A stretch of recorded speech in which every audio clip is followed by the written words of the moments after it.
You're listening to the Friends Talking Nerdy Podcast Network. Friends Talking Nerdy.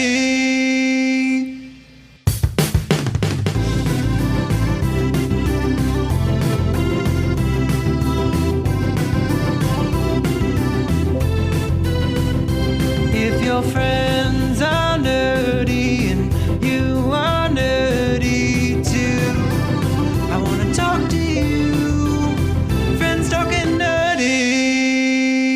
Hey, everybody. Welcome to another episode of Friends Talking Nerdy, the flagship show on the Friends Talking Nerdy Podcast Network. This is Tim Jousma, and joining me all the way in Portland, Maine, chewing on some delicious almonds, it is the holiest of holies. It is the Reverend Tracy. How you doing? Pretty good. We got some hellacious wind and rain this week. So it actually washed away a lot of the snow and the ice and stuff like that. But pretty good for the most part. Can't complain too much. It snowed today, so that was kind of beautiful and nice. How is everything in the world of Tim? Oh, pretty good, pretty good. I had yesterday actually made some friends with some neighborhood crows. How did you do it? How did I do it? Aubrey's condo, the professor's new condo here in the Alberta neighborhood, it's on the second floor, and it has a balcony that you can walk out onto that's open air.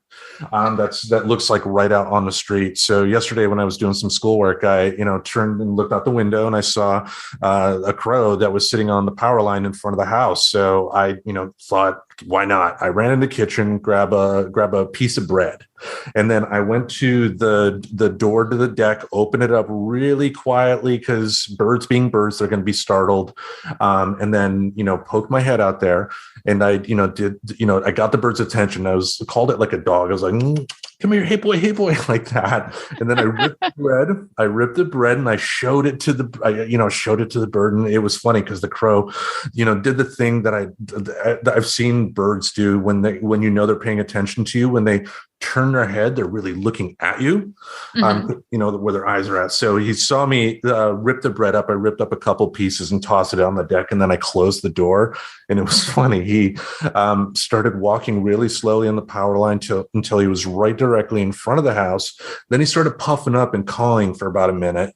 And then he made a dive bomb for the deck, grabbed like 3 pieces of bread, and then flew off. And then about 10 minutes later, another crow came and, wash, rinse, repeat. So made friends with 2 crows. There were 3 pieces of bread yesterday that were left on the ground. And I did check this morning. They were gone.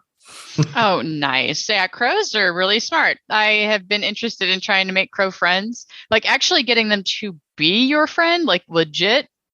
Is hard. You're on a good start though, because them taking food from you is good. Crows are very intelligent. They're normally kind of hesitant with people depending on their experience of people, right? But most crows in most situations seem to be hesitant. I totally legitimately looked this up one day because I decided I was hearing these stories about like crows leaving gifts and stuff. And I was like, well, that's such a cool relationship to have with the nature near you. And me being kind of a little bit of a hippie in that sense, like it made me curious, like how does one become friends with a crow? But food is a good way to do it. Like, don't expect them to take it from your hand, though, I guess. No. Well, I mean, I wouldn't encourage it either because of wild animals. But, there are people who get an idea of what is possible with these, outdoor animals. And there's just some things that aren't smart. Like that being said, my mother, I watched her give a wild squirrel like nuts out of her hand, like peanuts and stuff.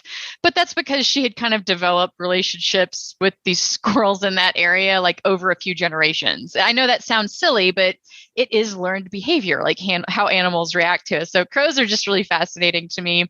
I hope you keep leaving them food. That's normally a good thing when they take food, and maybe you'll start being left presents. Usually shiny things, buttons, sometimes small toys, but usually something shiny. So if you look on your patio and start noticing things that are shiny, that is when you have actually made like a crow friend, like they like you. Yeah. We're not there yet, but it was definitely fun. And more than anything, I think, they were, I think the first one was just like, a human up here, what's going on?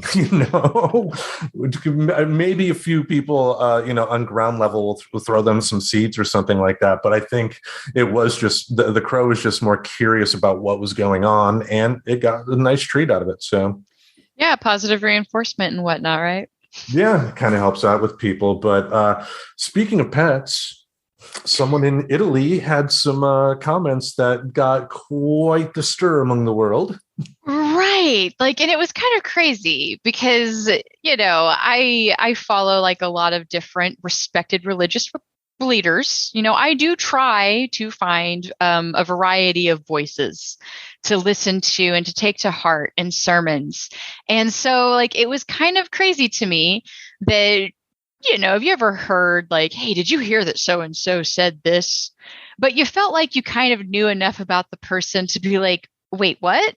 And that's more or less what happened to me in a way with like the news lately. Because I skim Google for things every now and then. That's how I found out. I posted on the group that Louis Armstrong like has cancer, so it kind of keeps me somewhat on my finger on the pulse of things. Like some of the pop culture things, so I can also share stuff and share interesting news that's going on in the world, because those are kind of the things I nerd out about. So I kept scrolling by for a few days. And I kept seeing Pope Francis says pet ownership is selfish. Pope Francis says you're selfish if you're a pet owner, and all of this stuff. And I was like, what the fuck did Pope Frankie say? Like, I know that's not really his name, and that's honestly probably disrespectful, but it's like, what did the Pope say? Like, I've kind of liked this person, right? For those that aren't super aware of a little bit of his background, he's actually done a lot for the queer community as far as, don't kick them out of the church type mentality. Don't send your children away from you, right? He's even, Pope Francis has had some supportive legal protections for same-sex marriages. That's leaps and bounds compared to popes of the past, right? Like, I can't say that I'm 100% on board with everything about the Catholic Church, but as far as some of the stuff that's come from Pope Francis, it's been kind of hopeful, right? Because if the Catholic Church starts to embrace a concept, more and more of the Christian churches tend to. And I'm just kind of all for, the queer community not being kicked out of their homes and stuff, right? He had said something to the tune that LGBTQ community, should never be kicked out of families, and that Jesus would never have a go away from me like attitude. So, that being kind of what I was familiar with, it just kind of shocked me when I was seeing these headlines pop up, right?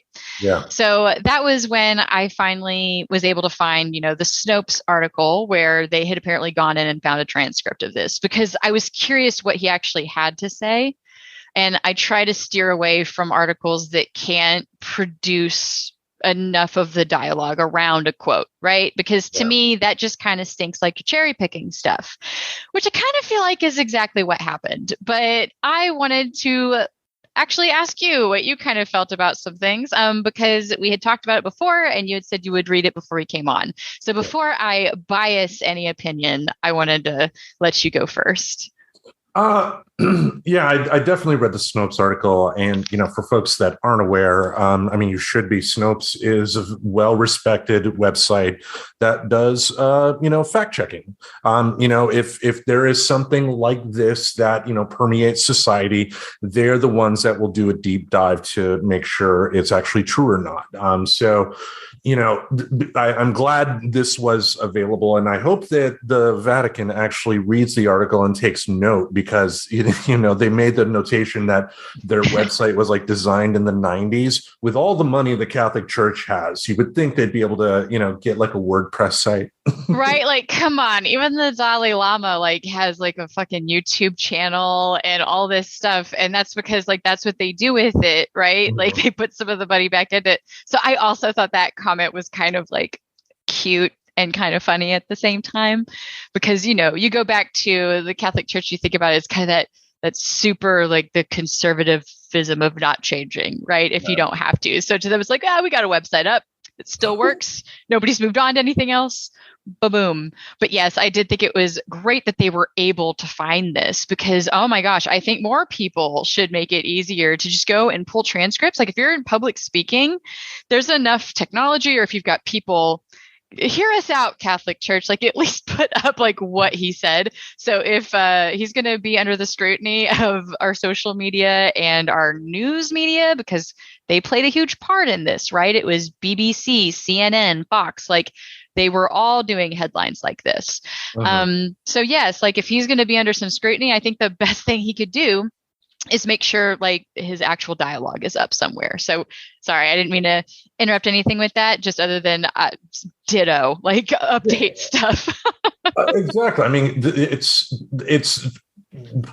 not updating your website is essentially giving your critics an extra tool to be able to ridicule you. Now, I'm not a fan of the Catholic Church by no means. My aunt is Catholic, so it's not like I'm vehemently anti-Catholic or anything like that. But they have their own mess of problems. They just do. And also, what religious organization doesn't? As far as what this current Pope has done, he has done a lot, I think, to kind of show Catholics around the world a different way of looking at things in terms of, LGBTQ outreach and whatnot. Reading the comments, I would agree that the news media made this a far bigger deal than it should have been, because he wasn't saying, if what basically the social media people were interpreting it as, the person who may have a wife or live with their girlfriend or something like that, that has mounds and mounds of student debt, is not financially able to get to take care of a child, but still has a pet. The Pope did not say that those people were selfish. Right. That did not happen. There was a lot more going on in his comments. Now, do I agree with everything he said? No, I do not. But it's not, a person who owns a cat is bad. Right. And it's funny because I totally do want to talk about it, because I can see how some things could be a little bit like possibly cultural difference. You go back into, you need to bear in mind this man's primary language is not English, right? So whether this was said in English by him or whether this was a translation, there's still error. Anytime you get a translation, there's error. So being somebody that's kind of followed, the Pope and people like him and have kind of gotten familiar with how they sort of phrase things sometimes, and then understanding the context of what that actually means. Because that's the other sad part, is reading simply what somebody said is still not taking into context knowing that person at all. Right? And I don't listen to everything Pope Francis posts, and I don't even listen to everything the Dalai Lama puts out there, even though he puts out a lot because he's got like weekly teachings. And that's what this was coming from with the Pope. This was a sermon. This was actually primarily about Saint Joseph and orphanhood, and really kind of a plea for people to consider adoption if they have the means to do so. So going into that, he did talk about, some, fatherhood and motherhood terms. And really the part about pets was such a small portion of the entire thing that he was talking about. And they love that even in the Snopes article, they made it easy to find the small chunk out of the whole piece. And I'm not even 100% sure if this was the entire thing. It may have been, because he does, segments of things. They're not all hour-long sermons, right? Right. So it gets right in the middle, and I'm just going to read it, just so you guys know what he said. I'm not trying to inflict anything on this, but this is what he had to say about pets. We should not be afraid to choose a path of adoption. Again, he's talking about kids here. To take the, quote, risk of welcoming children. And today with orphanhood, there is a certain selfishness. The other day I spoke about the demographic winter there is nowadays, in which we see that people do not want to have children, or just one and no more. And many, many couples do not have children because they do not want to, or they have just one, but they have 2 dogs, 2 cats. Yes, dogs and cats take the place of children. Yes, it's funny, I understand, but it is the reality. And this denial of fatherhood or motherhood diminishes us, takes away our humanity. So that's the part about pets and there was a lot more before and some stuff after and some interesting interpretation to that.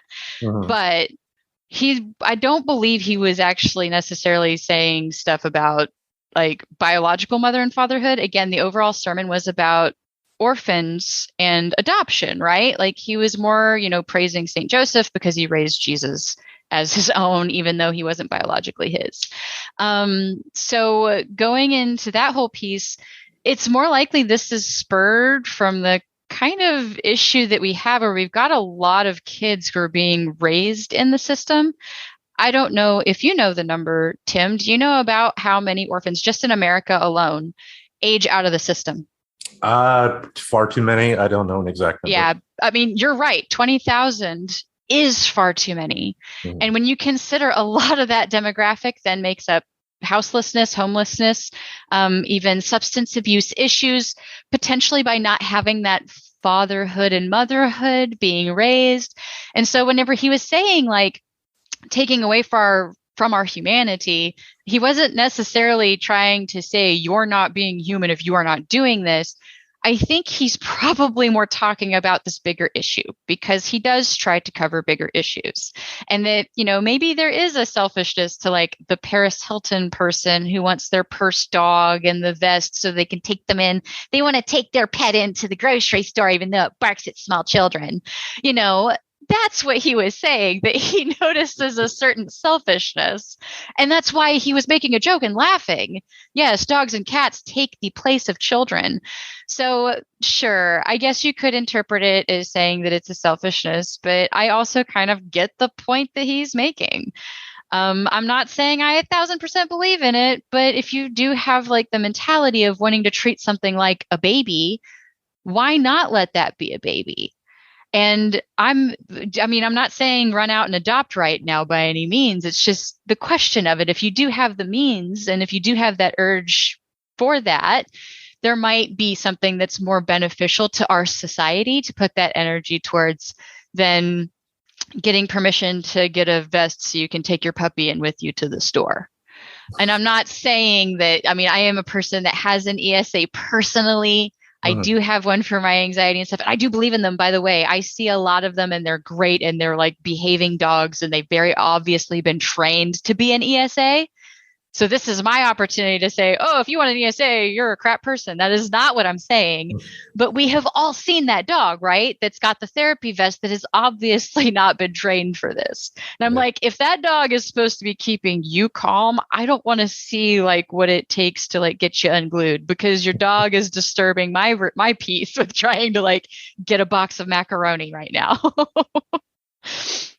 His comments were tricky because, in the overall sense, he's right. There are far too many kids that, are up for adoption that, whether we're talking infants on up to a 17-year-old, okay, there are people that could, benefit from a loving home. However, let's take the adoption process in this country. How many are controlled by religious organizations and how many turn away LGBTQ people? How many turn away people of color? How many turn away single people?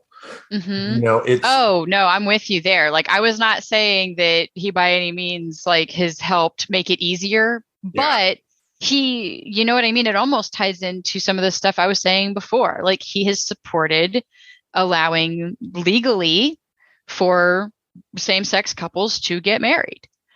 So this human, whether you like what they say or not, does have a lot of good influence when it comes to supporting legalization of things because of the religious tie-in and stuff like that, right? So hear me out here. If him supporting the legality of same-sex couples marrying, could this not actually be a good thing that he's talking about this in this sense? Because I could see this tying into, well, then yes, we should make it easier for people to adopt these children because they should be raised by loving homes. You would think that would be the goal. And if this turns out to be the starting step in that process, then hey, I'm all for that. Yeah. I guess that's where I wish the headlines could have gone, right? Like, given some of his history and like what he's been trying to open up to. And we all know, like, not only is it like hard sometimes, like you can get denied for dumb reasons like that, it's also expensive when maybe it shouldn't be.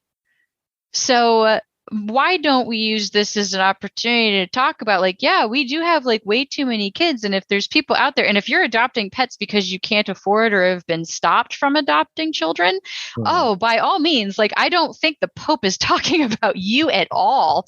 I also, by the way, don't think the Pope is talking about the person that like adopts animals, has that heart, but goes out and actively like works with children or like does like these things to influence and to add to humanity, right? He's talking about wasteful people, like the example you mentioned of Paris Hilton, just someone who is so focused on their inner self that, they don't want to care about anybody else. Yeah. And I don't even know if she still does that. I just remember that being like a thing with her dog for a while, that it was always in her purse. Right. Yeah. But yeah. And I don't know. I could see kind of the point to that, but because I also have had kind of an issue with the commercials that I see of, you should be able to take your pet anywhere. And I'm like, not a pet. It's not a pet. It so invalidates people who like need that essential battle buddy to help them be able to go to the grocery store. Yeah. You know what I mean? Like, so I don't know. I also kind of maybe, if my interpretation of what the Pope was saying is true and that he is talking about that level of pet owner, I might also be inclined to say that there is a selfishness to that mentality. Because that, to me, it just goes into, it might ruin it for people who actually do need that battle buddy that cannot afford a trained, certified therapy dog. And I don't want people to lose the ability to affordably be able to get an ESA in their life because it's being marketed towards people who want to be able to take their pet everywhere with them. Like, the whole pet thing is so prevalent that they are marketing emotional support animals to people's pets. So I don't know, maybe it's just like an interesting cross sect of things between, there's still like a foster care issue in a lot of areas.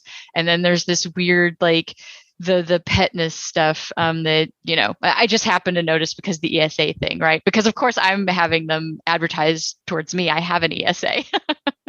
Yeah. And myself, I mean, I worked in retail and there were plenty of times, people would bring their pets in. And as far as I was concerned, as long as like the dog wasn't like chewing up product or peeing everywhere, or if the dog peed or crapped and the owner just walked out and did nothing, got a problem with that. Right. But bring the animal in. If the animal's not bothering anybody, it was always cool to be able to pet a dog. I'm not going to say no to that, but it's there's another thing that kind of bothered me too with what he talked about, and I think it's in regard to gender roles as well. And what about the people like a woman that wants to be successful in her career and whatnot, and who doesn't have the desire to have a kid? It's like, I think he's kind of throwing shade and kind of doing the whole thing of, well, if you're a woman and you have the ability to have a child, then you must, go through with that urge because that's what Jesus wants. No. Well, I'm not sure that, and again, this is going to go into where I read it for probably like not even hyperbolic at this point, the 20th time, because I feel like when people respond to this, that I didn't get that message out of it. And granted, you do miss stuff sometimes, like you do. I didn't get that he was saying if you should have, like, if you have the ability to have a baby, that you should. He was just making a statement that there are people out there who have the ability but don't have kids. But then pour like the same amount of resource that you could a child, like that you could towards a child in a situation of like foster care. And that being said, I also want to throw this other concept just about selfishness in general. Okay. Just to maybe take some of the sting out of this, the concept of having some selfishness, because he never said hellbound. He never said God won't take you. Never any of that. Like, a lot of this was just mostly a sermon about consider adoption, right? So selfishness, right? Everybody's got like a level of selfishness. Mm-hmm. Okay. Right. Now, some might say that me having a lot of food in my pantries while being very aware that there are like shelters and places out there that could use it is selfish. But I'm not necessarily a bad person for not turning over all of my food to a shelter, correct? Like, Yeah. so I guess to me, he's not saying you're a horrible, selfish person. It was really more of a, hey, like if you're throwing out food at the end of the day because you have this excess of money and it doesn't matter to you, maybe you could consider like taking some of your food just over to the shelter, not like your expired stuff, but like say like like you're going to buy stuff, but you're only going to use like one of the 2 bags of potato chips you're buying from Costco. Like maybe you could drop one off. Like I almost think the analogy could have been towards anything else, but because people get such a way about their pets that like it totally just hit so many people wrong enough. But I do think a lot of it is just that guilt, right? The guilt of the news people of taking that one little piece of a bigger message and plastering it. And because that was the first impression somebody had when they even did read further into it, that was already judge, jury, and sentenced at that point. You know what I mean? Yeah. So I just don't get a lot of the you need to make babies or shame on you whenever I had read this. But I don't know. I'm open to reading it again. And I probably will as soon as we finish recording this to figure out, okay, well, maybe I could see this part. But yeah. And to be clear, I'm not saying he specifically said, people that have the ability to have kids or adopt that don't are bad. It's just, it's how I interpreted what he said in terms of gender roles, that if you are a male, you must, have, and you have the ability to do so, you must be and again, my interpretation of it, not saying that, but, that did kind of bother me, that interpretation, because again, I get your analogy that you're talking about with food, but it doesn't quite fit with, when we're talking about people or animals. I think, he did use the better analogy with animals, but, even with an animal at the end of the day, if you get tired of it, you can bring it to the shelter. You can't really do that with a kid. Well, I mean, in a way you probably could. I mean, I mean, they do have I don't know if it's nationwide, but like some states allow, like, if you left your baby at like a fire station, no harm, no foul, it'll be up for adoption and whatnot. Well, I mean, you literally cannot make someone raise a child though. Like, right. Like there's a level where either the state would take them. And again, these are a lot of the kids that are ending up, in these situations, right. That are in the homes that end up like aging out of them, 20,000 a year. And I'm wondering, is it the last part of it where, but denial, a man or a woman who do not develop a sense of fatherhood or motherhood? Is that the part that you're talking about maybe? So, I mean, just to read it since I started to, there's this part at the end that I get it, but then I want to offer an explanation and then we can totally move on from this. So I'm not pontificating too much, but, pontificating pun.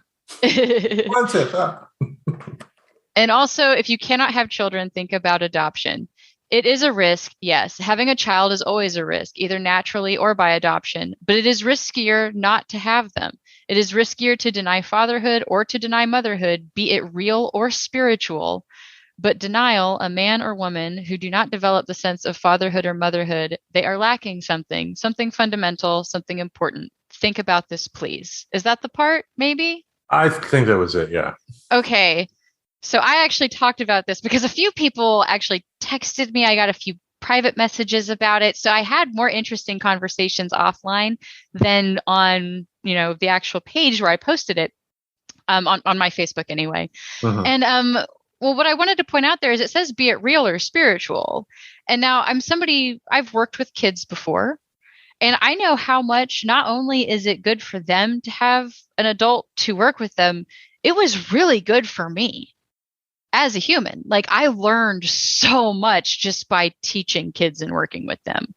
Uh-huh. And so I think that's more the overall thing, or maybe it's just my wishful interpretation of it. But because he said, be it real or spiritual, it goes back to, there was some message about, having humanity. And sometimes working with people, especially kids, can really like get you in touch with that humane level of life, and having that compassion and caringness versus, maybe not necessarily getting that same level of humanity and being close with a pet is awesome. Don't get me wrong. And my ESA, I love like my relationship with my cat. We cuddle. It's great. She's pretty great ESA. She does good for me. And, I've loved on a lot of pets in my life, but I can kind of understand where there is something fundamentally different about working with people, and how you can like grow as a human by working with people, especially in that type of relationship where you are caring for them and you are guiding them through something. So, not everybody gets that from being a parent, right? There are parents who have babies and just that urge never seems to set in that they're guiding them through life, that love and tenderness doesn't exist sometimes. But I guess I can kind of see the message of how it can add to you as a human to work and be that positive influence in the next generation. And I could definitely see where, you could read that in the article as well. It's just, again, given the Catholic Church's history when it comes to gender roles, it's something you do have to consider. Now, one thing that you did bring up about the new Pope is that he does have these new ideas and is instituting some change here. The thing that upsets a lot of people is that sometimes change takes a long time to do its thing, and sometimes it does take just that one person at the right time. So, overall, Pope Francis, I've seen some really good things from him. Same. And that's where it's like, give it a chance. It goes back to, I've listened to him, a little bit more than some other people would, but not as many as others. So I'm not going to claim that I completely, strictly, staunchly follow this human and what he says, but it's part of I do like to have a variety of positive people in some of their messages, like especially like growth, because he's a good challenging person at times where he actually does challenge that growth, right? In some of his speeches. And that's what I like to listen to in him. So I don't know. To me, it just seems like he's kind of being judged by maybe this other side of it that doesn't want to look into that further question of, well, why don't we let same-sex couples adopt then? And that's the thing in social media. I've encountered this before where, if you say something nice about the Pope, 9 times out of 10, you're probably going to get a complete stranger coming at you being like, well, what about, the church's history against, with child abuse and whatnot. And it's like, social media is just a scourge. Like, for all the good it does a lot of good. The fact that it elevates unneeded voices, just over and over, if they went away tomorrow, I would be so happy. But I think more than anything, the problem here is social media just because again, with something like Twitter, you only got 240 characters. So there is no nuance on Twitter. You can't talk about a topic like this in 240 characters and get everything that the Pope wanted to talk about.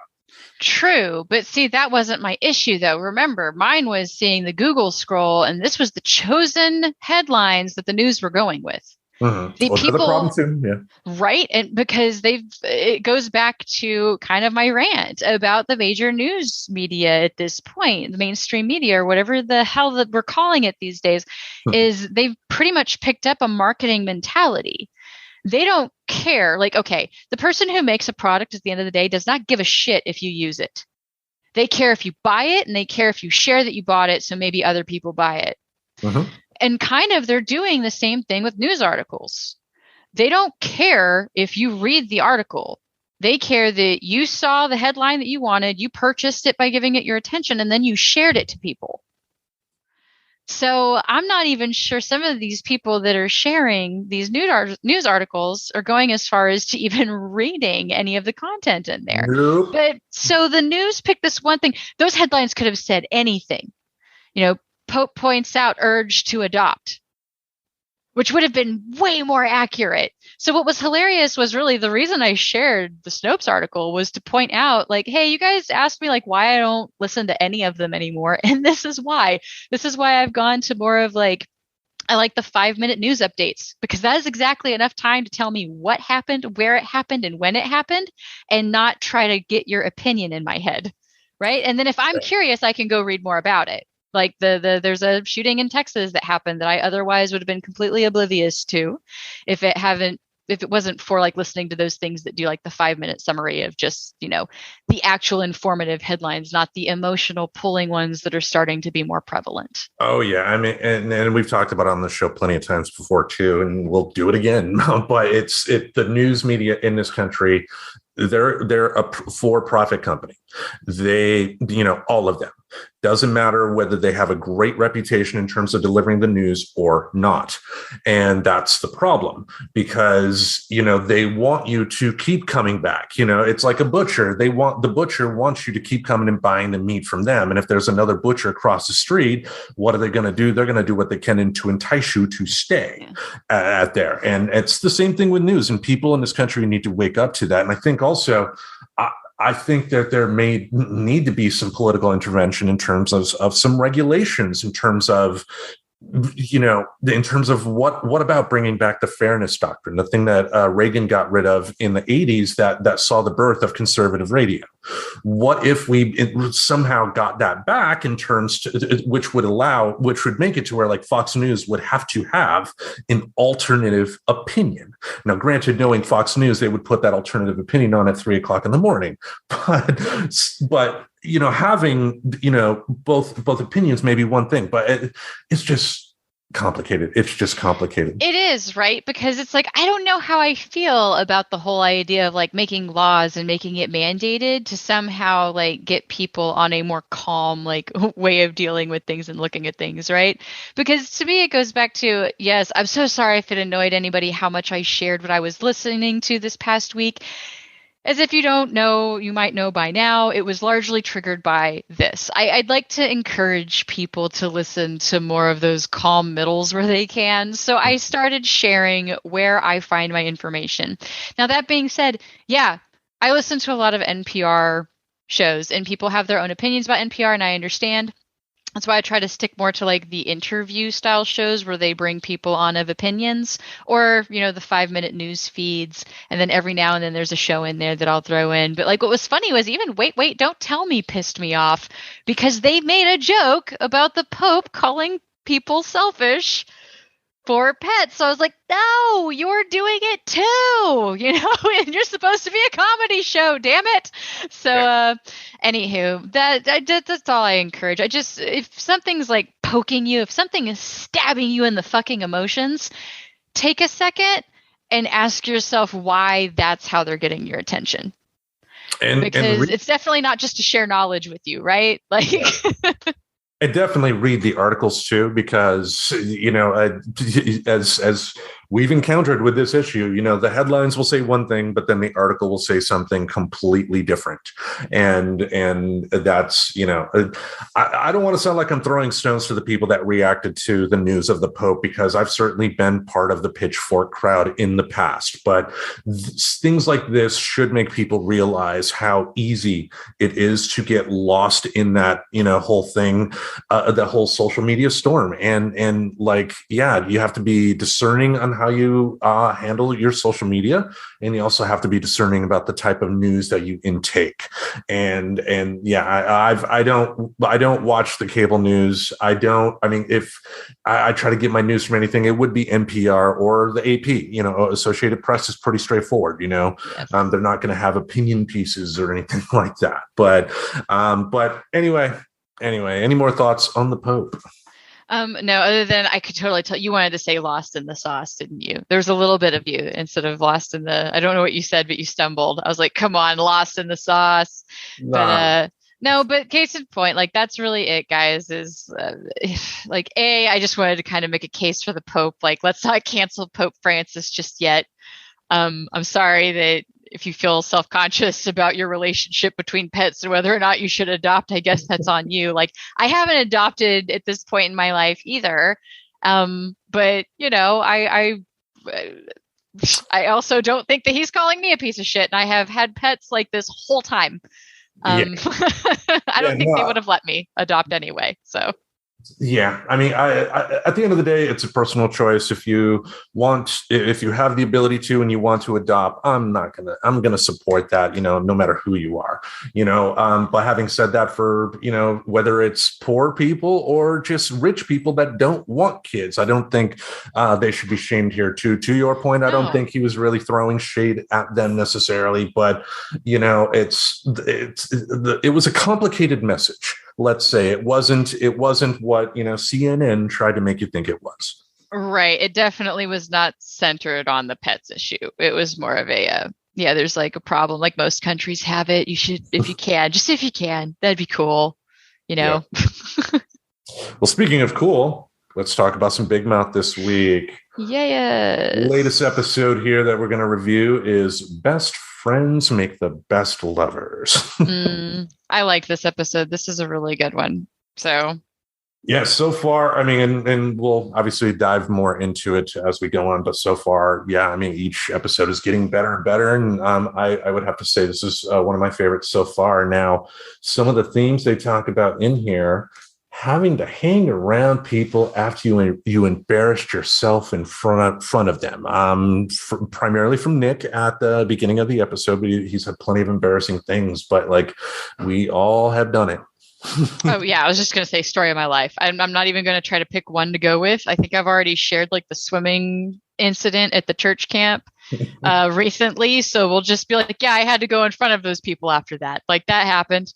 So and that's just one story. Yeah, so I think pretty much that was a core. Most people could probably relate to that. Yeah, I mean, same here. Like, I've got plenty myself, but like one I thought of when I was putting the notes together was at work one time. It was like a meeting, and like as usual, they want people to be involved, and I raised my hand and answered. And then at the time, I made like an ex-wife joke. It wasn't really funny at all, I guess. But nobody laughed.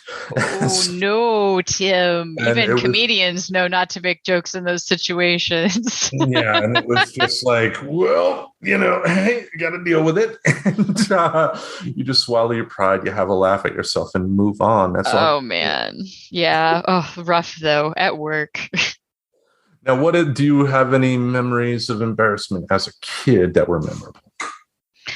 I mean, I'm pretty sure that swim top coming down situation ranks pretty high up there in the vividness of memories. I mean, man, that one's like such a chart topper. I'm not sure I have like a close second to that one that is worth it. Like it would just all be dumb situational stuff. Like some of it even cruel, right? Like there were times that some boy felt the need to break up with me in some loud, dramatic way in front of everybody that, I was the loser, right? So of course everybody just made fun of me after. So I mean there was stuff like that. Even like just random shit with high, like what can I say? Like I was bullied, folks. So there was a lot of opportunity where I just was humiliated in front of a group of people at any point in time, and then I still had to go back the next day. Oh man, I remember 5th grade at the the school I was at. We had like this book fair or something like that where they encouraged the students to like read a book and then come to school dressed as a character from that book. And I read granted it was 5th grade. I don't know why I was reading this, but it was the book that was essentially the novelization of the Sesame Street movie, Follow That Bird, in the 5th grade. And I made the great choice of not telling my mother about this, but then wanting to go as Big Bird. So I show up at school on the day of. My mother knew nothing about it because, I knew if I told her I wanted to do that, she'd be like, pick something else, So I went up there in front of the school, saying, well, I was going to dress up as Big Bird and blah, blah, blah, and just gave this whole speech. And then the teacher cut me off in front of everybody because I was just going and going and going. So, oh no, they were like a long stick cane away from like Pull me off. Just exactly. Da, da, da, da, da, da, da, da, da. That would have been better than just being up there, flop sweat. Everybody's looking at you, laughing, and all that stuff. But all right, the next one: how emotions can cloud your memory. Missy encountered that when she was introduced with her hate worm, but I found that part really well done because I've experienced that many, many times. Because if you are emotionally upset at something, you've already in your head made a determination that their actions are bad, and if we're talking. Yeah. And so because you have that interpretation, your memory of the situation is going to be far, far worse than what in reality it actually was. Yes. And this is a psychological thing. This is one of the examples of why memory over time is not necessarily the best representation of what actually happened. That's why, if you're journaling, that's kind of a good idea. A journaling type person. I'm not that person. So instead, there's also the idea of, the longer it's been, you can try to let things go. Right. Mm-hmm. But over time, you're just not going to remember things as well. So if you've got this story in your mind, especially say something happened, right? Mm-hmm. And then now somebody that you used to you now think they are a horrible person. You might then decide that all of the nice things they did before then have a totally different meaning now. Yep. And therefore it's oh, well, now this was clearly manipulation, or this was clearly this, and da da da. And I've been guilty of that, by the way. There is a times where I forget, that you can do this to yourself. And so that's normally when I have one of those nice shadow integration moments, AKA shadow work. I've mentioned it a few times, I think. I'll be mentioning it more when I do get around on my own episodes. But there's this very important part of that, right? And this is why it's important. Because when you let hate kind of fester towards somebody, it will totally start affecting how you remember stuff, just because of human memory being so flawed. So if you don't check that within yourself, you're going to build up quite a hatred and quite a manipulated reality of your past. So it is kind of interesting to see them actually cartoon it this way and give you a visual of she's remembering it differently now. Yeah. And I did like the representation of that because it is true. And that's, the tough when, especially for younger folks too, that don't realize this, having a show like that to do what you said before, the name entertainment thing, because it is so easy when you are emotionally upset at somebody to just not think of reason, not think of logic, not take the time to think about the entirety of the situation and not just your narrow view of it, Right. And that's not to say that anytime you feel offended by somebody, you should blame yourself. That's kind of the weird overcorrect, right? Mm-hmm. If you're always blaming yourself for somebody being upset with you, that's also clearly not healthy. But that doesn't mean that you can't check it, right? Missy was also, remembering back to the original episode of the meeting. She was kind of having a little bit of a control issue. She wanted to do it just this one way. And there is an honestly natural reaction to that when you feel like somebody is saying, no, not your idea at all. Mm-hmm. Right? So it's funny how it even goes to show she puts herself in much more of an innocent role. And there will be other episodes, later where Jessie reflects back too. And that'll also be super interesting to talk about. But right now it's Missy's reality. And at her current, she was 100% picked on. And Jessie and Allie are 1,000% bad. And that's going to justify some actions in this episode. Indeed. The other danger to this, by the way, not just messing with your own memory, how it justifies actions that you do. Oh, yes. And we're definitely going to get into that. But the next theme here, I want to talk about not working through your feelings properly after a breakup or after having your heart broken, such as Nick. I found it interesting that they went this route with him. And it's not that I think what they were showing in this episode too was that, there are positive ways to deal with your emotions and negative ways. And I think essentially what they did in this episode was the big way of doing the, screaming into a pillow type of thing. Mm-hmm. And I from what I've read, I think those things don't really work, like hitting a pillow or something like that. Just, I don't know. What do you think? Well, I mean, going back to it, I got a little bit lost in my sauce there for a second because now that's stuck in my head. But yeah, not working through your feelings properly. And it's not even like that it was a breakup, right? But mm-hmm. that is where we see it a lot more often. And yeah, like again, it almost goes into he and Missy kind of parallel each other. Mm-hmm. for a little bit here this season. And they even, I mean, we've already mentioned there are going to be spoilers because we've seen a few ahead, but I don't know how far ahead you've gotten, but they do kind of form a bit of a hate alliance, right? They start kind of getting in some haterade together. And so he's going that direction too. And it just goes again to show like when you invest in the hate, how that affects things. It's going to change his memory of stuff leading up to the situation. It's going to, validate ways that he treats people going forward. And he's kind of done this before where Nick has invested in hate, but maybe now because it's towards like kind of a specific person, right? Because we've got his love bug that we're going to watch this love bug actually, spoiler alert, transform into a hate worm. So it does change. And I kind of really love how they show that. So to me, it's like, not dealing with it properly is definitely one way to look at it because there's other ways that can go too, right? Like if you're a depressive mess and really focusing on the sad, that can be bad in different ways. Mm-hmm. But at the very least, the dangers of investing in the hate feelings when you're going through a breakup or a major rejection. Yeah, that's one thing I did really like in the episode too. The hate worm, not the hate worm, but Nick's love bug that turns into the hate worm, because I loved at the beginning to where the love bug was like, oh, we're going to totally forget about Jesse who did this to you and this to you and this to you and this to you and this to you. That happens. Oh my God, that so happens. Oh yes, and that's where it really started taking a turn for him quickly, I think, because it went from we can try to just move on, and then sure, he reminded him of some of the stuff, but it goes back into the when you invest in the hate. I just think Walter transforming, like I don't think Walter turned Nick.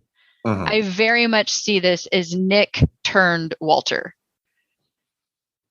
And so I'd be curious if you follow along that as well, especially, as it continues, right? Because, I mean, there's something that happens, I guess, at the end of this episode because he ends up like, oh my God, Walter's dead or whatever, but you find out he's not later. Well, I don't know if I would go that far and to say that Nick was directing it. I think more than anything, like he over pushed Nick into expressing his feelings for Jesse, but I don't know. We'll have to watch a few more, I guess. I'll ruminate on that one. Well, I mean, but it goes into what you feed, right? Because that doesn't seem to be what the love bugs do. Jesse's love bug even seems to kind of, go off of her, right? Because even she was supportive of friendship until it was, and we'll get into it later because some of it with Jesse's story, Jesse's the one that ultimately has the conversation between her hormones, her love bug, and her vagina to decide that she liked it. And then stuff with the love bug started changing. So I don't know. I do kind of think the kids are the ones influencing the love bug, not the other way around. Mm. And then the hormones complicate it. Especially so. All right, let's go into the next one here. And we'll kind of pair them both together since they both involve Missy's story. Cyberbullying and slut shaming. Now, for me, I didn't have to go through cyberbullying because there was no cyber anything when I was a kid. I didn't have to deal with the internet or social media. I think for you, college was the age when social media first hit. So, we didn't have to deal with what, kids in high school or, middle school have to deal with now. Right. And now it's like I did actually legit go through something like this, by the way. There was a Facebook group that somebody started, and it was called Tracy, We Know Your Secret. And it was when I went to college.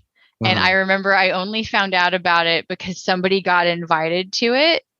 And they felt really guilty and they felt really bad because they had kind of talked to me some and they kind of didn't think that I was a bad person. Okay. So it was very bittersweet, like that somebody like thought well enough that they wanted me to know this was happening. But then again, it really kind of sucked to like feel that way, that there were people like trying to have some weird campaign against me as a human.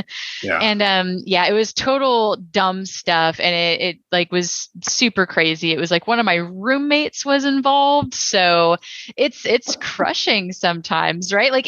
But yeah, like that was just back when Facebook, and that was, by the way, when Facebook was still like your college had to like apply or something for you to get on it. So that's how quick that shit started happening. Yeah. Right? Like that's super early. Yeah. I mean, 2005-ish, mid 2000s? Yeah, because I went to college I graduated high school in 2003. Dating myself, folks, in case you guys are wondering just how old the great Reverend is. I graduated in 2003 and I was in college there until 2009. So it had just barely started opening up, I think, like by the end of college. I remember I was part of the group that helped petition. Oh my God, it's so deliciously ironic now that I just realized it. I was part of the group to help petition the school to sign up for Facebook. And then oh man. Oh man, I never connected those two dots. Shit, I really did have it coming. It was my fault. Thanks, Tim. No, not you, Tim. I was just me. That's funny. Like I brought my school into signing up to the thing where somebody made like a social media campaign against me. No, again, like I said, obviously with my age, I didn't have to deal with that. The closest I've encountered it, though, happened when I worked at Best Buy with the water cooler thing that I've talked about before. Somebody like found that, if you like open a category or something like that in like appliances, then like hardly anybody goes to like that particular one. So they started a thread, and then this thread was just dedicated to ripping into one person, and I got invited to it, and the person annoyed me. And it's human nature. People are going to annoy you. I annoy people all the time, but it's quickly just became out of control, and it was just like, what the hell am I doing? I ultimately ended up apologizing to the person in question. Thankfully, they accepted my apology, and we're still friends today. So I didn't ruin things that bad. But, it's one of those things that, you quickly realize how, and there's another thing too, quickly kind of related to the show. There was another person that I knew at Best Buy, but, our paths, went away when I didn't work there anymore. But she had contacted me and, said, hey, on your podcast, could you promote the fact that I got some stuff I need to sell? And I said, sure, I got no problem doing that. And I did it. And then I found out, she was like conning people for money and just doing a whole bunch of weird stuff. And, somebody called her out on Facebook about that. And again, it was another thing of, people just piling on and piling on. And, the person did some stupid stuff, but we're talking just stupid, like, hey, I'm going to sell you this and then not give it to you. And then people were saying that, they should call CPS about that. It's just like, whoa, calm down. See, the CPS is there for a reason. It's not because this person gypped you because of this, and just, it's unfortunately easy to get caught up in stuff like that, Yeah, that's kind of an extreme takeaway. Like, I mean, I don't support, trying to manipulate anybody or like pretend you're going to sell something and like take it away and keep their money or whatever she was doing. But like CPS feels like kind of a jump. I mean, granted, probably wouldn't have a hard case if you guys just gather the whole theft case. That seems like that would just kind of like go, or maybe it could be a wake up call and you don't need to destroy a human like for an unrelated thing. Like, just like go after the theft.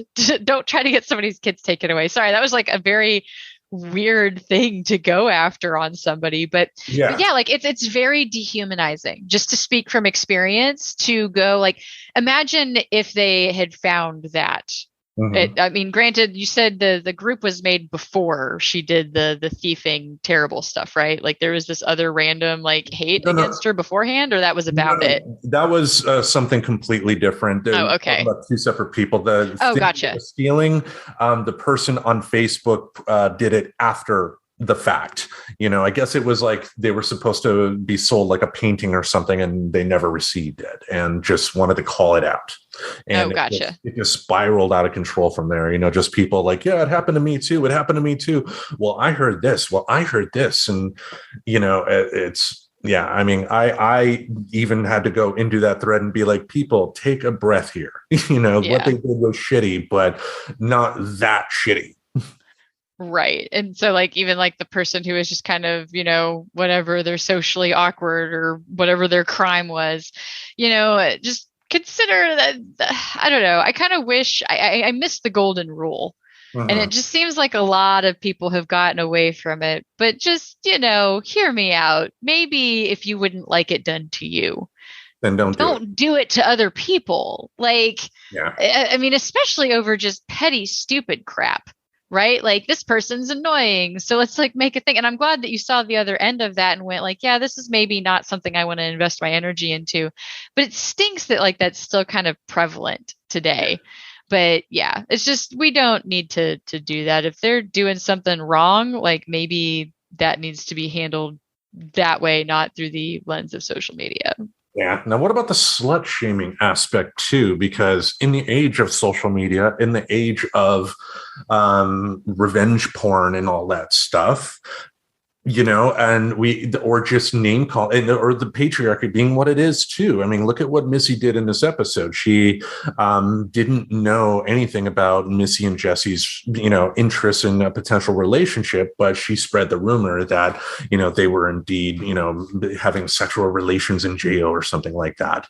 Yeah. Like, what are your thoughts on that? Well, I mean, that more goes into a little bit of like what she did in the episode, not necessarily about the slut shaming part of it, because they didn't actually do anything. It was just interesting how quickly others like glammed onto the slut shaming, if that makes sense, because all she saw was like the selfie of them in the little jail situation or whatever, right? That's what she was staring at, like hate fucking with her eyes while she was like concocting this story, right? Well, she was. I mean, come on, that's what she was doing. And I think we've all been guilty of that at some point or another, where we see something, we just like fucking stare at it and you hate it with everything in you. That's hate fucking with your eyes. So Missy was hate fucking the phone with her eyes, and it was the picture of them in the jail cell or whatever. And she concocted it, right? Like she didn't even, it's not like she saw them kiss or saw them do something and then like slut shame them. So it's more like the slut shaming was this weird thing that got made up in the rumor mill than it actually intentionally being a slut shaming thing, because she wasn't necessarily calling Jesse out for being slutty. She was trying to make them seem like bad people, like that Allie had cheated on Samira. Yeah, and I get that. It's still, though, I mean, she didn't know the situation and she used sex as a weapon to hurt her classmates. True. Okay. So maybe that does still constitute as slut shaming. Yeah. Yeah. I mean, especially because, it was a rumor that, the fellow classmates, ended up knowing about. And I've seen far enough ahead that it doesn't, in this particular case, turn out to be that big of a deal. But in real life, sometimes it just takes like one false rumor to, really make a high school experience bad for somebody. Oh, yeah, exactly. But I felt it was more about the cheating aspect of it than necessarily them hooking up. Like, I'm not sure it would have mattered or that Missy, I don't know if she would have made it up if it hadn't been for Allie being in a relationship with somebody.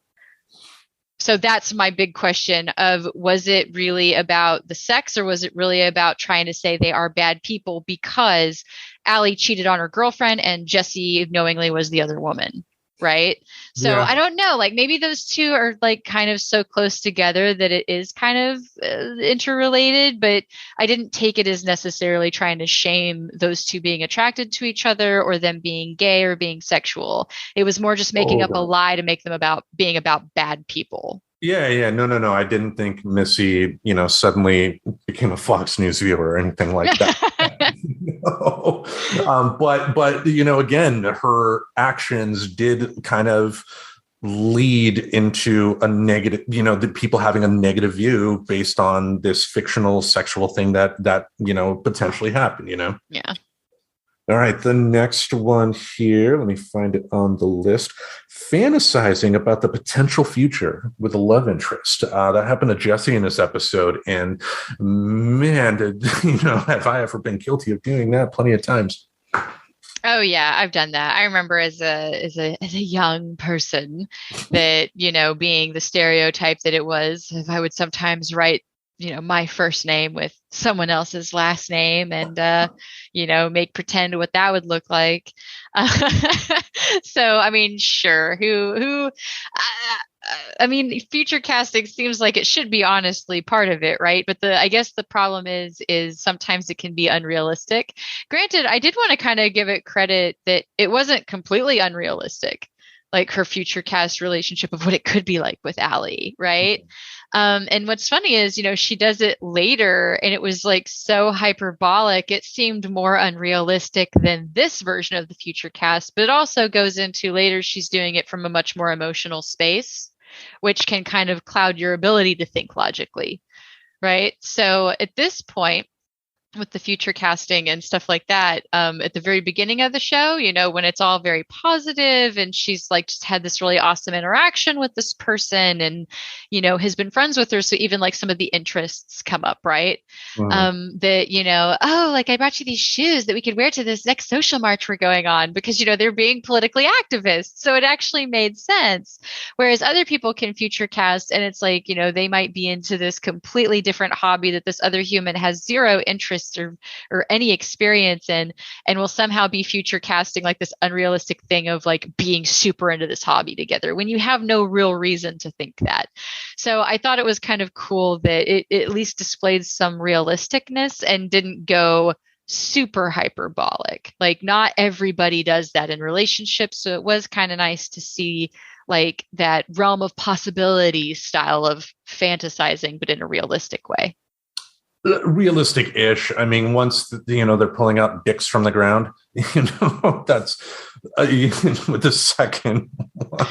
But but the first one where it was just her and Allie, and they were like older together. Like that was sweet, and it was very like it was nice. It was like, yes, I've got this friend, and it made sense because they have been becoming like best friends. They had already mentioned as much, so it was just kind of I liked that the first one, and then the second one again, her being more emotional, right?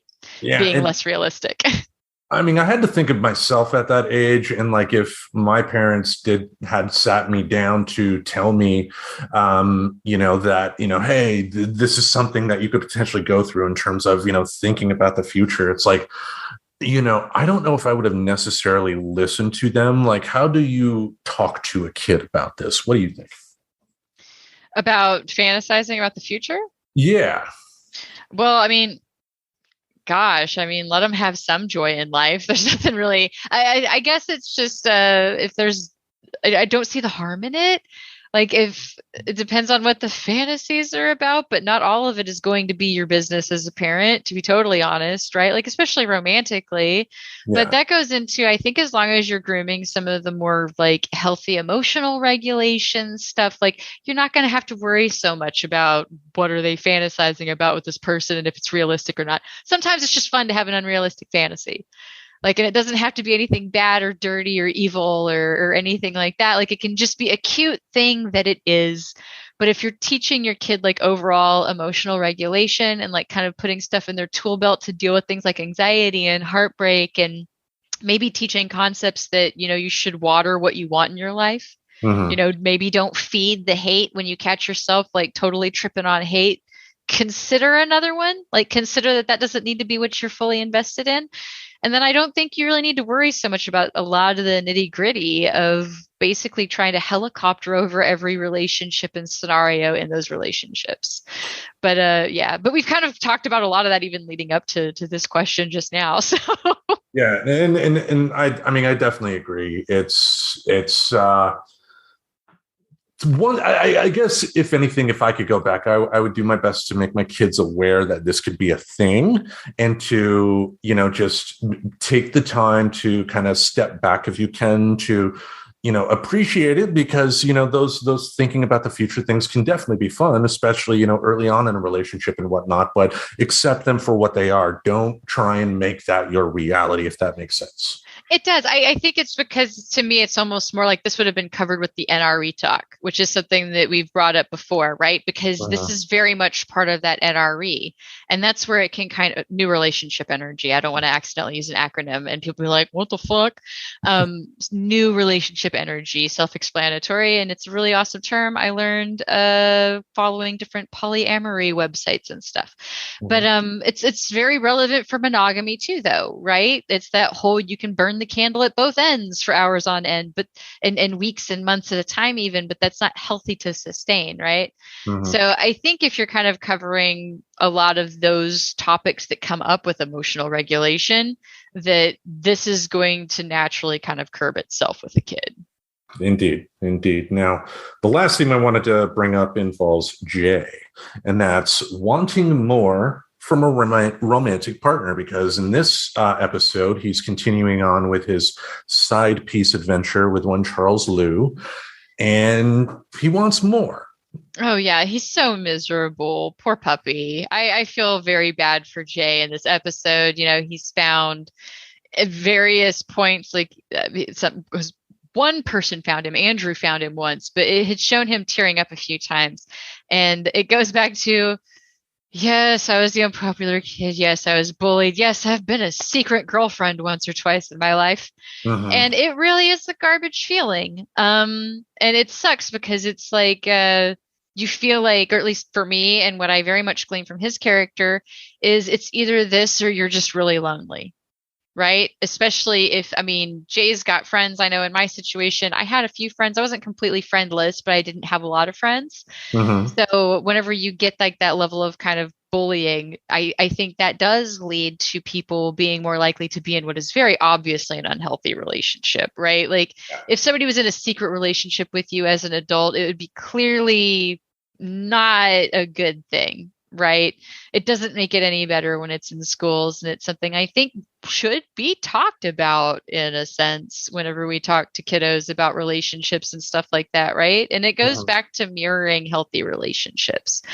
But yeah, I just felt terrible for Jay. He was like speaking right to my soul this episode for sure. Yeah, kind of this whole season with him. I've definitely felt for him, especially. He has this ability to kind of smile through the pain a lot. And the actor that does his voice has a great way of kind of walking that tightrope verbally in terms of showing that, even with some of the ludicrous lines that Jay can say. With my luck in school, I didn't have to worry about that because girls were so frightening. I didn't really talk about them. So, I didn't have to worry about being anybody's side piece. Nobody was my side piece as well. But, being in a relationship to where you do want more, and it's like, I wish I could, like for my kids, I wish I can go back and tell them. I wish somebody had told me that, it's important to talk. If you are feeling unfulfilled in a relationship, talk, and don't be afraid to walk away if that person's not going to give you what they want, because you're not going to will something into happening. It's you either have to talk it out and make it work, or if you talk it out and you can't make it work, go your separate way for your own mental health, Oh, yeah. There's another really great term that I picked up from Polyland, and that is price of admission. And price of admission is very much what it sounds like, right? Like for things to continue with Jay, price of admission for him needed to be some kind of emotional connection back. And having a price of admission isn't a bad thing. It's good to have a realization of what you need in healthy relationships. But Mhm. you are allowed to also like, because you'd said, what you want. And I don't think this is how you meant it, but I just wanted to throw it out there. Make sure it's something that you need, not necessarily something that you want, right? Because the things Yeah. that you just want, maybe can be something that is discussable, right? Because if you're in a relationship where it is all take and you don't give it all, like that's not really you being good to your partner either. Right. So, but I think like this is definitely to that level of price of admission because see, there's price of admission, then everything else is optional, but Mhm. you should be aware of what's actually optional and what is needed for you. And it was kind of interesting to watch this kid go through that and kind of understand that he needs emotional connection. And granted, we're also super aware he doesn't get it at home. And he doesn't really get it from his friends either. The closest he kind of got was this interesting story with Andrew. With this, it's weird, but we'll get into that. Yeah. With Simon Sex and all that. Hey. Oh my God, that's the name of that stupid hormone monster. Under bad, I was like, what was his purpose? But we'll get to the bad stuff later. But Well, before we get into the good and the bad here, what are some of your favorite funny lines? so I know we're not the biggest, both of us aren't the biggest fan about some of Andrew's story, but I do have to say they tend to give him like the best lines sometimes. And Connie, like him and Connie pretty much just took the stage for me this week. Mm-hmm. Last week I was sensitive and kind to my dad and he almost hugged me from Andrew. That one got a really good chuckle out of me. Connie saying, whenever, she was having the conversation between Connie, the love bug, and her vagina, talking about like, she likes dudes. And she said, Judd makes your goosh go sploosh. Just Connie to me has the best lines anyway. Like even in the song, she's the one that just gets to say, best friends make the loves. Best friends make the best lovers. Banging with your buddy is the best. And when you're getting slutty with your number one buddy, like she just, I don't know. There's probably like any time she spoke is probably quotable because they did that with her character. But I would just wonder if it's a lot of what's the actress's name? Maya Rudolph. Thank you, Maya Rudolph. And I know she's an improv person. So I could totally see her writing a lot of her lines or putting some of them in there. I don't know if that's true or not, but Are you aware who her mother is? no. Do you know? I don't know the mother's name, but are you aware of the song "Loving You Is Easy" because that's her mother? Yeah. Oh, you're kidding me. Oh my God, that's so funny. So that's excellent. Mm-hmm. But anywho, like I love her lines. She is great. If she is involved in writing her lines, which again, I could totally see it, but I haven't verified it. Let her keep doing it. She is so fucking quotable. I could probably just have transcribed everything she said. There's also, oh, I have a mustache, Nick. They will sell me rosé from Andrew. And then very last, it's super hot when he uses his tongue to fuck my mouth, but he won't use it to fuck my mind. That was so those, oh yeah, those are the ones that like literally I stopped and hit rewind so I could quote it properly that got me giggling good enough that it was worth like giving shout outs to. Yeah, I have a couple myself. Two of them are from Connie. The first one is near the beginning of the episode where she said, "But I'm completely transfixed by the boobies." Yes, I love the way she does that, like with bubble bath and boobies. Like she just has this bit and she uses it just enough, and it sells lines. Mm-hmm.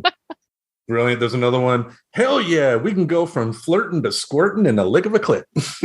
I almost went back and took that one down. That's so funny. Yeah, because that one also like made me stop for a second. I was like, oh no, I got plenty of good Connie ones. Because I worry about just like I said, transcribing all of Connie's lines. Yeah. The other one that got it that I thought was funny was from Jessie. And it was her delivery more than anything that did it when she said, I don't think she wants to form a super tit now.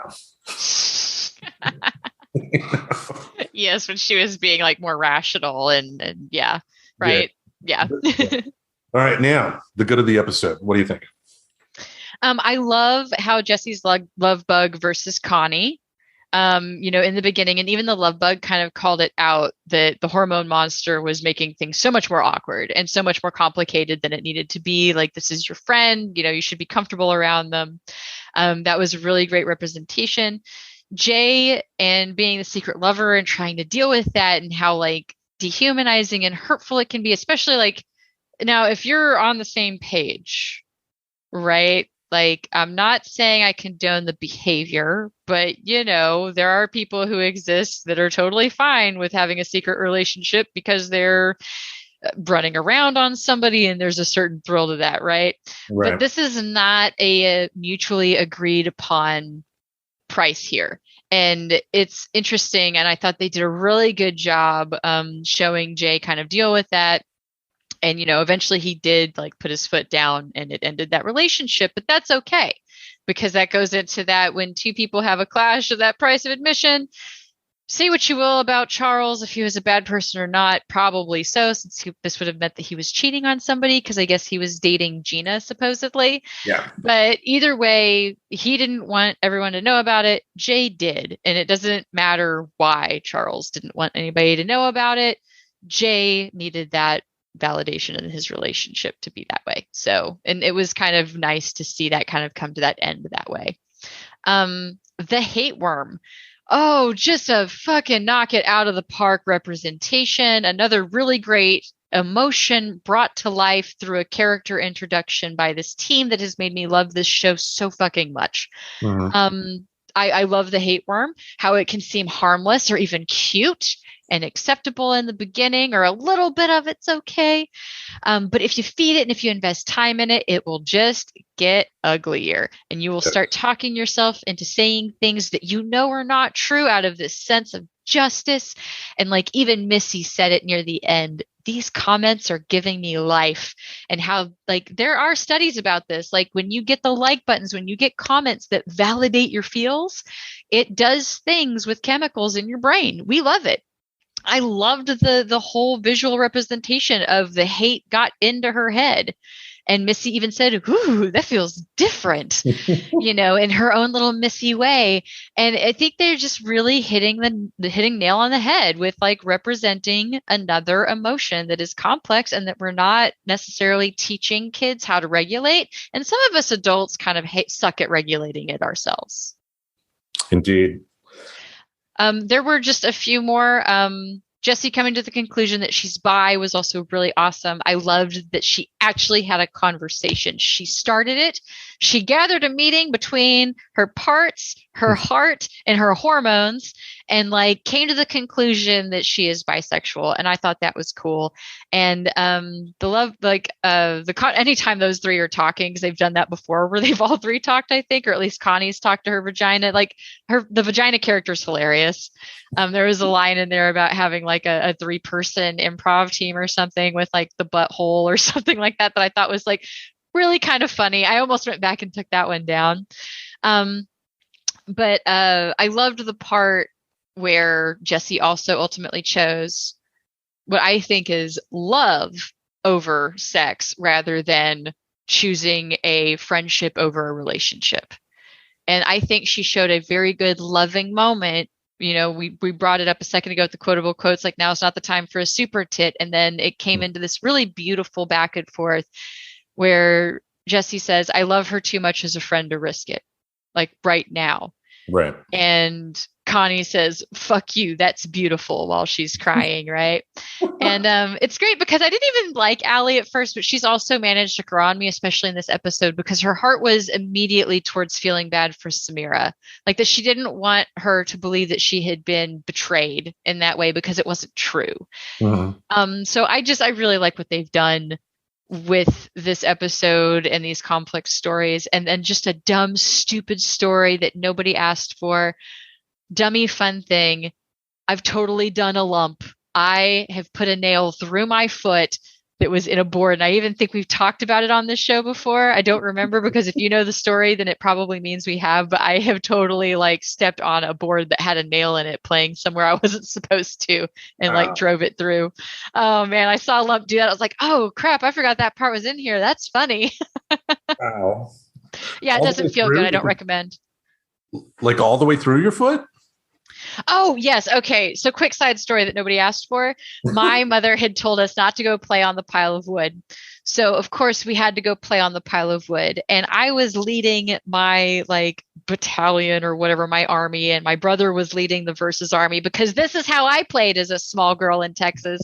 So I'm leading like me and like maybe 3 toddlers up this wood pile, because that's where we're going to have the epic battle on the hill. Right. And I just foot down, nail goes right through. And the first words out of my mouth were retreat. And so we go back to this cabin, and it's a bunch of like toddler paramedics.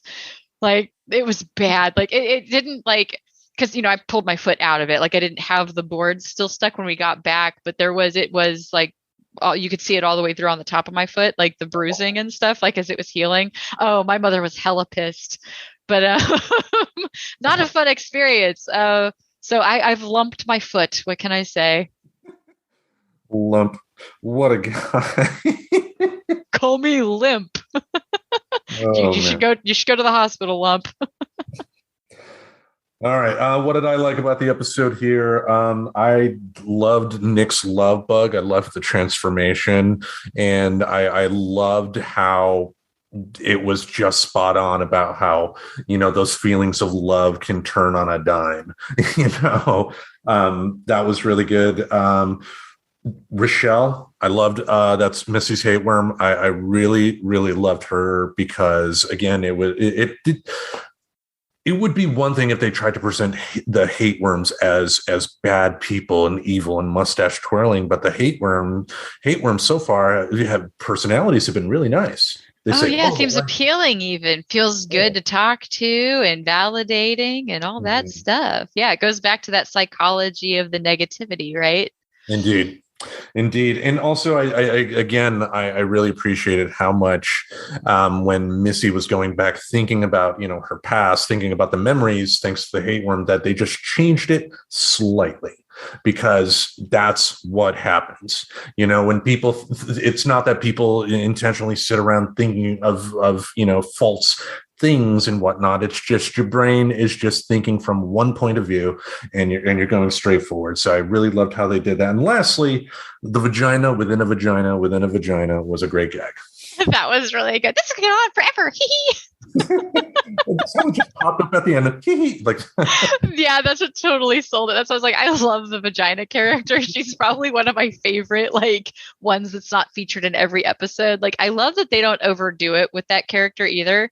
I think it's a guest voice. I haven't looked up who voices the vagina, but solid funny. Like, and there was even this point where the love bug's like, Jesse, your snatch is funny, or something like that. All right, so we go from good to bad. What would you say is bad in this episode? Andrew's little powwow night where he fantasizes about them having some kind of crying release. Like, why? And it's funny because I wanted to have a love-hate relationship with this character almost at this point, because it's like, this is my character now, right? Because my dad almost gave me a hug, and that part was funny. But at the same time, it's like, it's almost a false front. So it makes me appreciate it less. But sometimes there is a level of faking it till you make it if you want to change something that you've been doing, or, a belief that you've held on to, or a habit you've been doing, right? So it's interesting because I'm tired of Andrew being a character that I feel is just kind of gross and that I dislike. So when he starts doing kind, compassionate things, but then he also lends it to, not that he outright says it, but the potential of maybe getting laid for being a sweet and sensitive guy. It doesn't really make me like him anymore as a character. That to me still says maybe he's kind of got some issues and he's kind of a sleazebag, but they could be trying to represent how that kind of human gets made. But it just goes into, I don't dig Andrew's character. and I'm just curious what they're going to do with him in the end. Um, the only other really bad thing I had to bring up is, what is it with Devon? Like, they keep mentioning that he's an old man, and I'm starting to wonder if they're ever going to do anything with that. Like, they bring it up every now and then just to remind you. And I don't know if it's like a callback or if they're going to do anything with this storyline. Like, is this one of those people that has, I don't know the name of the genetic situation, but where they don't age past a certain point. There's actually some very interesting like articles, books, or even interviews sometimes by people who live with this thing. But so I don't know if they're going to get at this at some point. In which case, it's like you realize there's a grown ass man just in the school with them. Then, if that's what that is, like it's just confusing. I think it was mentioned in previous seasons, like around the first, like when he and Devon had the relationship. I think it was a gag related to when they first were featured on the show. Right. Yeah. But they keep mentioning it. So it's like, I don't know if they're trying to make it a reality. It's like, this is some story they're going to cover at some point, or, well, I mean, you know what guys, I mean? I mean, guys being guys. I mean, I've had friends that, have that have gained a nickname that, they that they've had to live down for many, many years afterwards. I think I would be less likely to believe it if the if the girls did that, but guys are known for taking like one character flaw and just continuously ripping into that person for a long, long time. Yeah, I guess so. It just seems odd to me, like how it's been brought up from time to time. Yeah, I mean, especially since he's not coming in with like a cane or anything like that. I mean, I don't think they've ever mentioned any. I don't know. I think it was just in reference to his old relationship. But yeah, what would you say is bad? I mean, that was really it about the two. I didn't have a lot of bad to say, so that was kind of it. I mean, Coach Steve was in the episode, and I didn't hate it because it made sense where he was at for once. He was just his brief, annoying self, and then he was done. And that was the Coach Steve level that I appreciated before. And then it was like people liked Coach Steve and they accidentally ran too much with him for a little while. Yeah. So I love that they gave me a break. Yeah, he was in it, but it made sense and it wasn't horrible. And he was still his weird, clingy, awkward character, just briefly. Because normally, like, the bad is where I'd talk about Coach Steve, but he did not overstay his welcome. He was just there. He overstayed his welcome for me. I mean, you're right in the fact that, he was actually shown doing his actual job and not there for comedic relief, and not there for the comedic relief for the sake of comedic relief. Right. Like in ways that didn't make sense was what was starting to get me. Yeah, but I don't know, just the voice at this time. It's just, I've had too much Coach Steve. But overall, my big problem with the issue is, Andrew, the group drain thing. If I'm not mistaken in the timeline of the show, this has happened relatively quickly, if not the day or so after the Thanksgiving episode. So are we really supposed to accept that Andrew had that big of a 180 in character in such a short amount of time? It doesn't make sense. And also, call me crazy, I don't know of too many 12, 13-year-old boys that are recommending stuff like group drains. It's just, who talks like that? Yeah, it was like such a weird turn. And it goes back to like, maybe he's trying to change, right? He almost got a hug from his dad. So it's not going to be overnight, but the fake it till you make it. He even tried wearing like the hippie clothes. I did think that was funny. He's like, it was something that his mother had bought for a trip to Arizona. I was like, I love how people throw shade on, like, I think it's like Sedona, Arizona for some reason, that people just kind of keep making fun of with that joke or those types of jokes. But I was like, it's just kind of funny to me. It was random shade at Arizona. Yeah, it was it's like, is he changing or is he just like trying to be skeezy about it? Like, is he trying to see what being sensitive gets him? Or is he trying to be sensitive to be a better person? I think I just now verbalized what my issue is right now. Like, I wasn't able to put my finger on it until just this second, folks. You're hearing it live. Well, I mean, you're not hearing it live, but Tim is. So. Yeah. and I guess we'll see where they go with Andrew. I mean, and that's the whole big thing here. It's just, again, so soon after the Thanksgiving episode, and in the timeline of the show, it's what happens in this episode is not that long after the Thanksgiving. It just really took me out of it. So Yeah, but that checks out with kids though, right? Like, come on, like sometimes a kid will go goth overnight. So at least it does kind of make sense. I just like, to me, it's more, I don't know what he's going for at this point that annoys me about his character. I mean, I could see him maybe going a little overboard in terms of being more nicer, but again, it's just his dialogue, group drain. Who says that? I don't know adults that would say that. I mean, you're like going into a room like, hey, let's all have a group drain. Come on.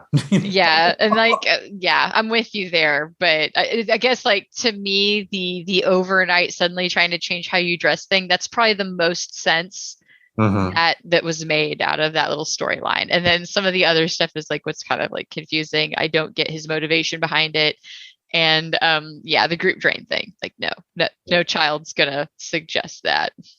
And I don't know many adults that would either, and I don't know if I necessarily want to meet them. I don't even know I would have put together what he meant by it if it hadn't been for the circle jerk scenario that was clearly going on. Yeah. Like, you know what I mean? So it just seems like they threw it in there. I don't know what sense of normal that's, or like how that was supposed to be relatable. Maybe for thinking long term here, maybe what they're trying to show with Andrew is him learning that love does not come from physicality. Who knows? Yeah. Who knows? All right. The score. What do you think of this episode? I gave this a 9 out of 10. I rated it super high. I don't know if I'm ever going to give a 10 out of 10, just like I'd probably never give it a 0 out of 10. You know what I mean? I have a hard time with that one, but I think this one is as close to a 10 as I would give an episode. I think they did a great job of introducing a new character to help explain an emotional concept, and also even the importance of emotional regulation was covered very well in this episode. I love the representation of how love can be turned into hate, especially if that's what your focus is on and you're not healthily dealing with a breakup or a rejection. Jessie having the awesome conversation and dialogue with herself instead of being like massively confused and being like, oh, I need to be a lesbian now. It's like, no, you can actually maybe investigate and just be, maybe you are bisexual. Loved seeing that, loved seeing Jay and the Charles thing come to a conclusion as it should have. And then, they don't know me personally, but the whole nail in the foot thing, like, come on, it's just funny that's like something that I could relate to personally, because what are the fucking odds? So, this one should have been a 10 out of 10, so it's still going to be a 9 out of 10. I gave it an 8 out of 10. And yeah, I mean, even with the critique of Andrew not really buying into his, the severity of the change and some of the dialogue, overall, this episode, it has been the most solid to date. The characters were used all in the right way. Even Coach Steve, even though I was annoyed at his voice, they used him correctly. And just overall, what a solid episode. I'm with you. I don't think I would rate an individual episode, a perfect 10 out of 10. I think stuff like that should come, for, when you're thinking about the season as a whole, because, it would be like rating a chapter in a book 10 out of 10. The whole point is the story, not the chapter. Exactly. I think that's probably why, that's a better way of putting it, like why I think I have an issue like giving something a perfect, because you're never going to completely finish a storyline. I guess really the only 10 out of 10 single episode I could see is a finale episode. Possibly, because you would technically tick all the marks. I mean, other than you wouldn't be introducing a new character, but you'd be closing out a storyline. So if you did it successfully. Not too many people have, Exactly. I would be more inclined to give a 10 out of 10 for a pilot. And even then that would be rare, but we do too much character introduction, especially for American television. It's going to be very hard to get a solid. So I guess I'm saying like perfect doesn't exist. So 9 out of 10 is probably the closest you're going to get out of me, big mouth. There you go. And you should be happy with that. So. Just shut up and be happy with it. Yes. My opinion matters. I should remember the safe word. Mrs. Tracy's here. So I'm kidding. We are wrapping up another episode here. We thank you all for listening. Tune in again next Saturday for some more goodness here. Is there anything else you want to say before we wrap up? Oh, not at all. I'm ready to go. I need to whisk away and rescue the Mr. Reverend from his tall tower. All right. Well, with that, every Saturday in this podcast space, we are going to have something to entertain your ear holes. Until we meet again, we bid you adieu. Fairly well, folks. Subscribe to Friends Talking Nerdy on iTunes, the Google Play Music Store, as well as Spotify. Remember to support Friends Talking Nerdy on Patreon. Goodbye, darling.